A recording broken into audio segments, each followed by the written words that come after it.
Здрасти хора, днес ще ви покажа как да си направим Game Guardian. Влизате в Google и пишем Game Killer. Така, цъкаме на първото. И след като сме влезнали, изтегляме Game Killer. Цъкаме на ето тук, Download. Така. Скробваме малко надолу и цъкаме на ето това тук, Download пак. Така, след като го натиснем, чакаме да се изтегли. Чакаме. След това цъкаме на отваряне. Тук цъкаме инсталиране. Чакаме докато пак се изтегли. И след това цъкаме отваряне.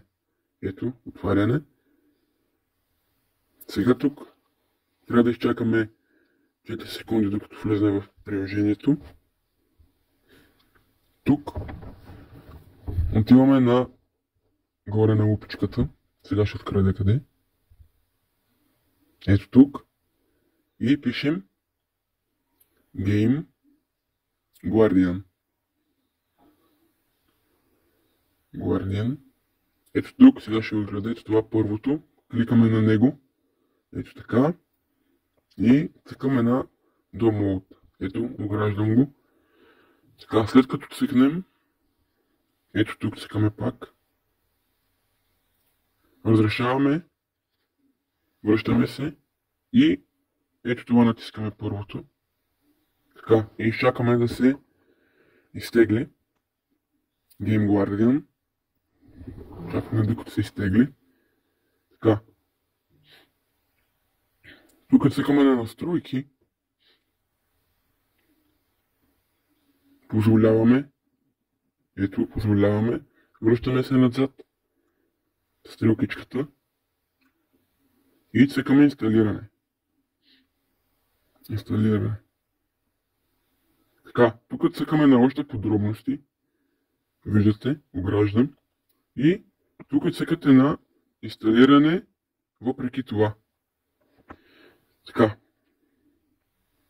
Тук ще ви даде да си потвърдите с пръстов отпечатък или парола. И сте готови. Сега цъкаме отваряне. Ето.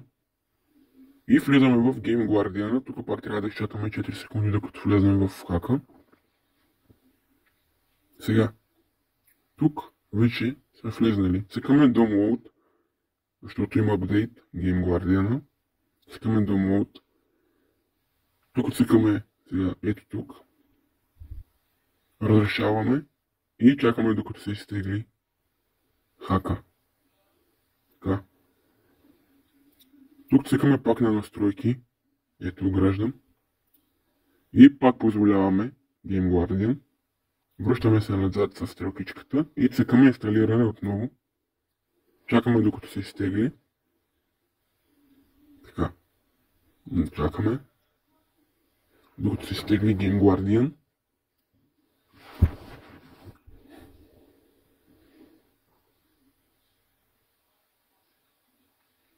Така, вече се изтегли, цъкаме отваряне.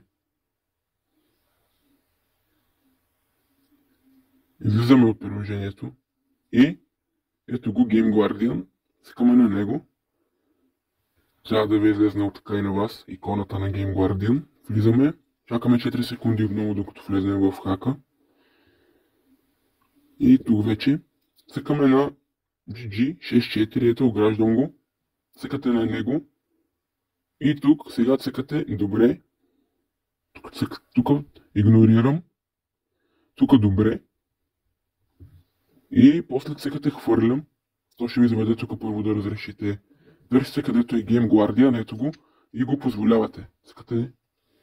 Ето така. Излизате от тук. И рестартиране цъкате. Сега. Цъкате пак на него. И сега цъкате долу вдясно хвърлям. Така ето, вече ви се показва Game Guardian. Сега цъкате на Add Game. Ето, ограждам го. Сега, като сте влезнали тук вече, цъкате това. И търсите играта Car Parking. Търсите Car Parking, ето я. И я позволявате ето така. Тук пак позволявате Game Guardian. Цъкате и се връщате с стрелката назад. Цъкате пак върху Car Parking. И ето, вече имате Car Parking. Сега, за да влезете в нея, цъкате върху Car Parking. Изчаквате малко тук. И така, ето вече влизате в играта с Game Guardian. И така нещо много важно, като почнете да правите коли и да, в Car Parking да ги правите, идвате тук, цъкате Car Parking и после идвате тук и цъкате задайте региони за търсене. Изключвате всички други, като трябва да оставите само Anonymous. Всичко друго да е изключено, цъкате запази долу дясно и почвате да си правите колите с гигафарове, нали, каквото вие си желаете. Ще има видеоклипове как да си направите коне, фарове, спирачки, джамове, джанти, по-нататък, така че последвайте ме, харесайте видеото и чао от мен!